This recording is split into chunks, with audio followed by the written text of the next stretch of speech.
7,000 miles from Egypt, the dense jungles and rugged mountains of Kolombiya contain a vast number of archaeological sites.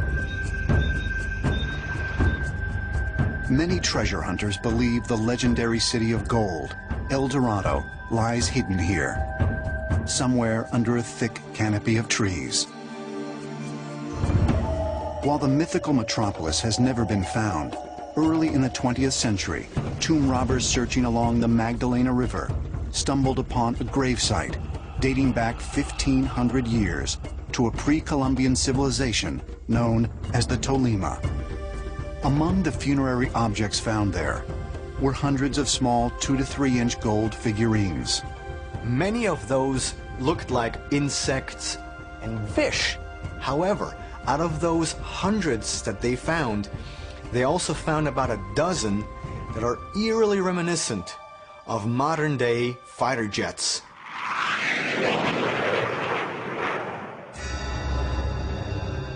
They have a triangular shape, they have an upright tail fin, stabilizers, and a fuselage. And they have nothing in common with anything similar in nature.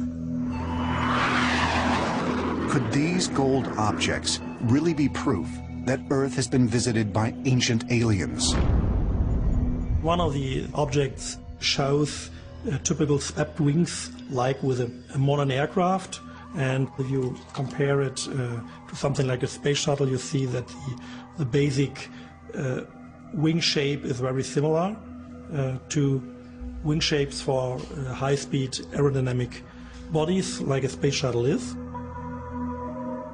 There is not a single insect in the world which has got its wings at the bottom.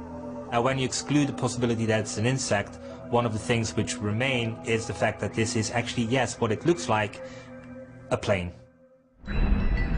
In 1997, German aviation experts including Algund Inboom and Peter Belting set out to prove the speculation by building a scale model replica of the Gold Flyer, fully equipped with landing gear and a working engine.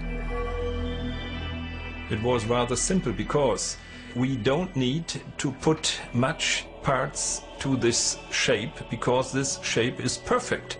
Everything was already done by the native people 2,000 years ago. They did not add an inch or remove an inch. They just essentially blew the little thing into a larger size. I mean, this is sensational that pre-Columbian culture knew about aerodynamics. Once completed, the remote-controlled flyer took off down a makeshift runway and flew.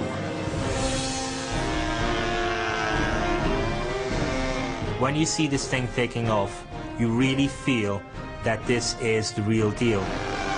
It was a very successful test and showed us how perfect ancient people were working out aerodynamic design. What shows you that there must be something happened. We are not quite sure how it did, but that it did. This is applied science. This isn't just thinking somewhere. This is people going out there and making sure and proving, with eyes to see, anybody can see this, that this is real, this is genuine. This little thing which sits in a museum could fly. So we have two examples from opposite side of the planet, and both examples are aerodynamically sound and they fly.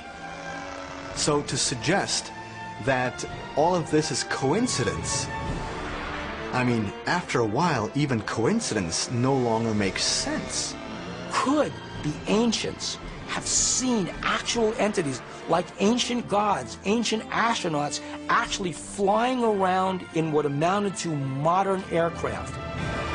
The answer to these questions may be found in ancient documents that describe flight patterns, aircraft specs, and even aerial battles in remarkable detail.